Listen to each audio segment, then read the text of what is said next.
Hi guys! Welcome to the third installment on my series on bisexual visibility. I felt that this was an apt time to do another video on the subject because it's Pride Month! Yeah! Los Angeles Pride is this coming weekend and I am so excited. And what Pride brings about for me now is not only, a need to dance with other people of all genders and orientations. But it's a need to be even more vocal and even more proud and out there about my bisexuality. Because, after all, it's called gay pride, right? People call it gay pride, not bi pride. As I've said before, I think that the B in LGBT becomes lowercase sometimes and can get lost. And I think it is crucially important that we have a voice and a place in all of this celebration. So, happy Pride. And I put this out to you guys this week saying I was going to do this video, and I asked about questions that you have about bisexuality, just really anything.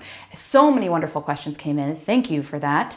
So many things I want to address going forward too.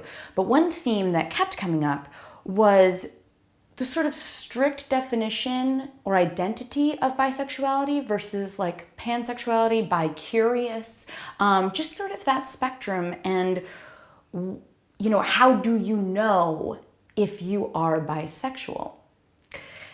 I found this to be fascinating, and I've thought a lot about this. I've heard people describe their own bisexuality as being attracted to people regardless of gender.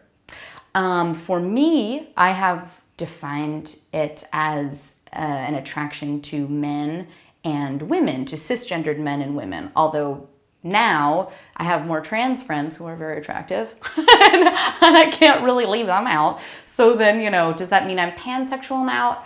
I don't know. Sometimes I get lost in all of these labels, right? But here's the thing about labels. I don't think that they're evil. I think people feel that way sometimes because they feel put in a box, and that I totally understand. What's cool about labels, and what I've always found comforting about the label of bisexuality, is that for me, especially when I was coming out, it helped me define these feelings I was having, just put language to them and be able to communicate in some way what was going on with me. Now, personally, I'm pretty equally attracted to men and women. I'm like one of those rare birds that I think falls right in the middle. But I know people who are, much more romantically attracted to women, but still sexually attracted to men, and vice versa. And they identify somewhere on the bisexual spectrum. Sometimes they even identify as gay or straight, and they're curious. Who knows? I mean, here's the thing. Labels give us an umbrella. That's what they do. They gave us a platform on which to explore, right? They don't have to box us in. As I've said multiple times before, outside of the realm of sexuality, you define you in every conceivable way. You are the one who makes your own definitions. If a label feels comfortable to you and right, you can say that, and you can also say, but here's my specific brand of this label. I think there are as many variants on, or like brands of bisexuality or straight or gay or whatever, of sexuality, as there are people in this world. That's billions. We'll never be able to come up with all this language, but truly make up a name for yourself if you want. That's super fun. But you don't have to explain that to somebody if you don't want to. And if you do want to, go for it. As more of us are coming out, we are able to discuss these things and see that these boxes are not really representative of what's going on. So guys, do you.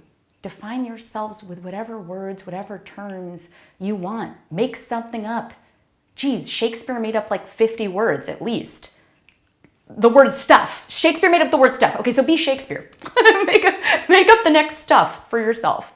Amazing. So this is all to say, happy Pride.